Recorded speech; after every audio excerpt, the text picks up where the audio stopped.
Hey everyone, I wanted to just take a quick moment and give you kind of a brief, concise overview of the Moon Spindle Lock.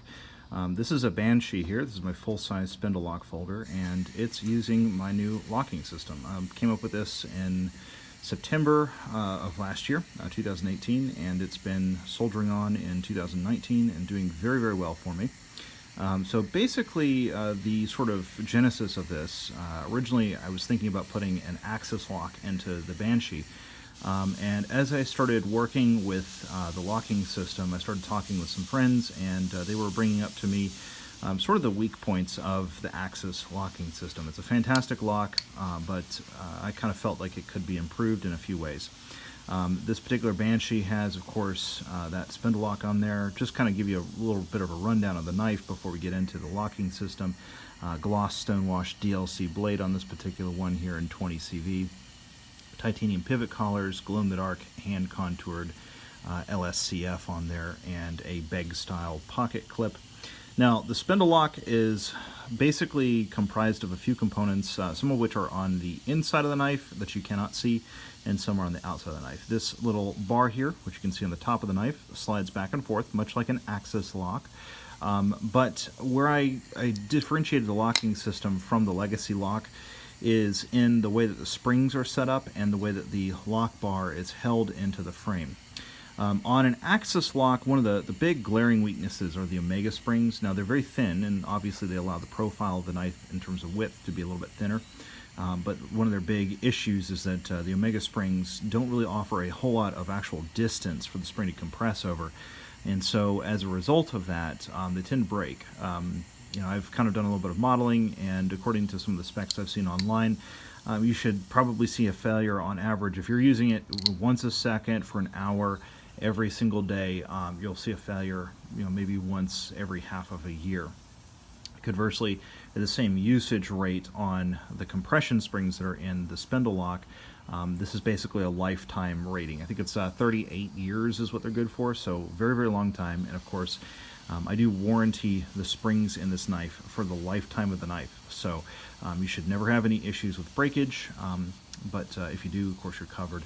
However, I will say that it has dual compression springs, one on either side of the frame, and those put pressure on this spindle.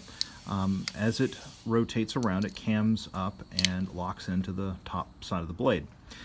To close it, you simply pull on either side of the spindle, and it will close under its own weight. It's very, very smooth. It's running on ceramic bearings, and those are basically balanced on a couple of inset stainless steel locking pieces. Now, those locking pieces provide the sort of support for the springs and also the piston system. Now, that is a difference between the legacy axis lock and the spindle lock. You'll notice a couple little pistons on either side of the frame there. Those move back and forth with the springs and provide connection from the spring to the actual spindle.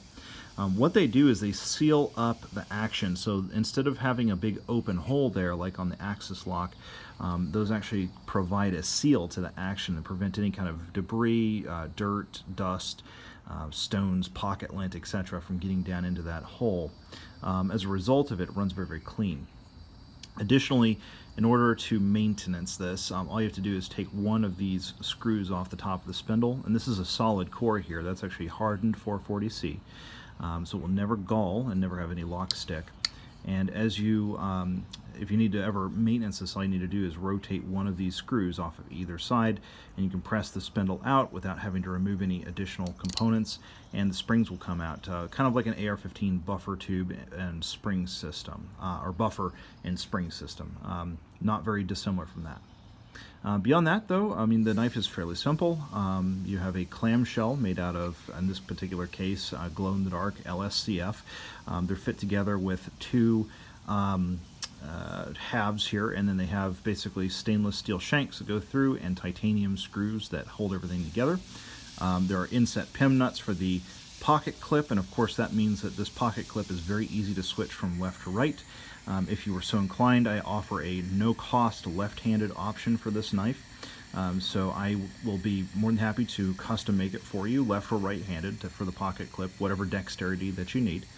Every one of them comes with double thumb studs, so you can actually use it left or right-handed, and of course the spindle lock is ambidextrous as well. just to even out the gate. So the only thing that has to be changed to change dexterity is what side the pocket clip is on. The reason I don't put the screw holes on both sides is just for aesthetics. I think this is just a cleaner overall look. And of course, these are available with or without pivot collars on there, but every piece of hardware on this is made out of titanium. As you can see, titanium studs for the spindle, titanium pivot, titanium thumb studs, titanium screws, titanium pocket clip, and titanium bits and pieces, just the small little random bits. And of course, ceramic bearings on the inside of the knife to keep it very nice and smooth. And again, like I mentioned, this particular blade is made out of CPM 20CV, has a very nice DLC finish on the outside of it, and that's got a gloss stone wash, which is very pretty finish, very useful, and extremely durable with that DLC on there. Thanks for watching, everybody. I just want to give you a quick, brief rundown of what the Spindle lock is and what it can do. It's a very strong and durable locking system, but it's also very, very lightweight. It's entirely contained within this section of the frame, so it makes this a very interesting proposition. You can build the entire frame out of some very interesting materials, but of course it's also very, very strong.